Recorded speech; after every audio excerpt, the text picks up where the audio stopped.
Eluru one town market Jalavani సెంటర్లో ఏలూరు పట్టణ జట్లు బండ్ల ముఠా కార్మికులు ఏఐటీసీ ఆధ్వర్యంలో దేశవ్యాప్త సమ్మె జయప్రదం చేయాలని మెయిన్ మార్కెట్లో ప్రదర్శన నిర్వహించారు. ఈ సందర్భంగా ఏలూరు పట్టణ జట్లు బండ్ల కార్మికుల సంఘ యూనియన్ కార్యదర్శి, ఏఐటీసీ జిల్లా కోశాధికారి పుప్పాల కన్నబాబు, ఏఐటీసీ జిల్లా ఉపాధ్యక్షులు బండి వెంకటేశ్వరరావు, జిల్లా నాయకులు పి కిషోర్, ఏలూరు ఏరియా కార్యదర్శి అప్పలరాజు మాట్లాడుతూ కేంద్రంలో బీజేపీ ఆధ్వర్యంలో నడుస్తున్న ఎన్డీఏ ప్రభుత్వం స్వతంత్ర పూర్వం నుండి ఏఐటీసీ ఆధ్వర్యంలో పోరాడి సాధించుకున్న 44 కార్మిక చట్టాలను పెట్టుబడిదారులు, కార్పొరేట్ సంస్థలకు అనుకూలంగా 4 లేబర్ కోడ్లుగా మార్చిందని అన్నారు.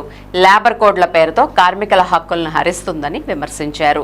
అదేవిధంగా ఏలూరు పట్టణ జట్లు బండ్లు కార్మిక సంఘ ఏఐటీసీ నాయకత్వంలో మర్చెంట్ ఛాంబర్ వారికి అగ్రిమెంట్స్ డిమాండ్స్ ఇవ్వడం జరిగిందని, ఇంకా చర్చలకు పిలవలేదని, తక్షణమే యూనియన్తో చర్చలు జరిపి నూతన వేతన ఒప్పందం చేయాలని అన్నారు.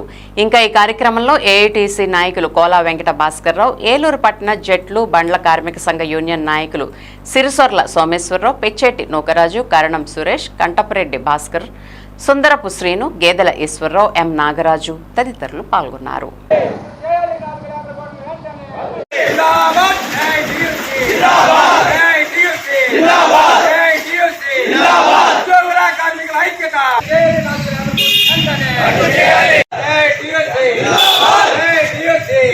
బీజేపీ నాయకత్వం ఎన్డీఏ ప్రభుత్వం గత 11 సంవత్సరాలుగా ఏవైతే కార్మిక వర్గం 105 సంవత్సరాలుగా ఏఐటీసీ నాయకత్వాన్ని సాధించుకున్న 44 చట్టాలు ఉన్నాయో ఆ చట్టాలని 4 కార్మిక కోడ్లుగా మార్చి కార్మికులకి సమ్మె చేసే హక్కుని, సంఘం పెట్టుకునే హక్కుని, యాజమాన్యంతో పోరాడే హక్కుని, తదితర హక్కుల్ని కాలరాస్తూ కేంద్ర ప్రభుత్వం కార్పొరేట్ శక్తులకి, ప్రైవేట్ వ్యక్తులకి, వ్యాపారస్తులకి ఉడుగు చేసే విధంగా ఆ యొక్క చట్టాలను మార్చడం జరుగుతుంది.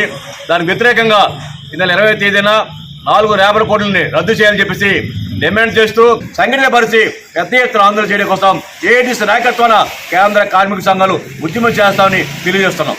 ఈ దేశంలో ఉన్న బడా వ్యాపారస్తులకి ఊడిగం చేసే పద్ధతుల్లో వ్యవహరిస్తుంది.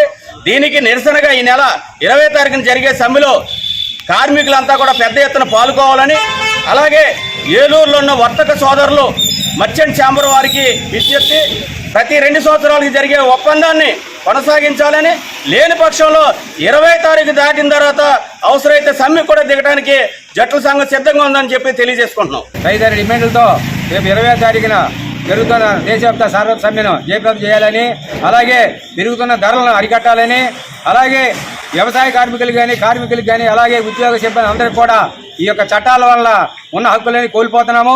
కాబట్టి వెంటనే ఆ 4 కోట్లు రద్దు చేసి యథాతథంగా 44 చట్టాలని పునరుద్ధరించాలని కోరుతున్నాం. ప్రధానంగా ఈ సమ్మె ఉద్దేశం కేంద్ర రాష్ట్ర ప్రభుత్వాలు అవలంబిస్తున్నటువంటి కార్మిక, ప్రజా, వ్యవసాయ, రైతు వ్యతిరేక విధానాలకు నిరసనగా జాతీయ స్థాయిలో ఐక్యకార్య సమితి పిలిపివ్వడం జరిగింది. దానికి సపోర్ట్ చేస్తున్న ఎన్డీఏ పార్టీలన్నీ కూడా అవలంబిస్తున్నటువంటి వ్యవసాయ, రైతు, కార్మిక, ఉద్యోగ వ్యతిరేక విధానాలను వెన్నాడాలని, లేదంటే ఈ 20న జరిగే దేశవ్యాప్త సమ్మె కేంద్ర ప్రభుత్వానికి ఒక హెచ్చరికగా ఉంటుందని ఈ సందర్భంగా హెచ్చరిక చేస్తా ఉన్నాం.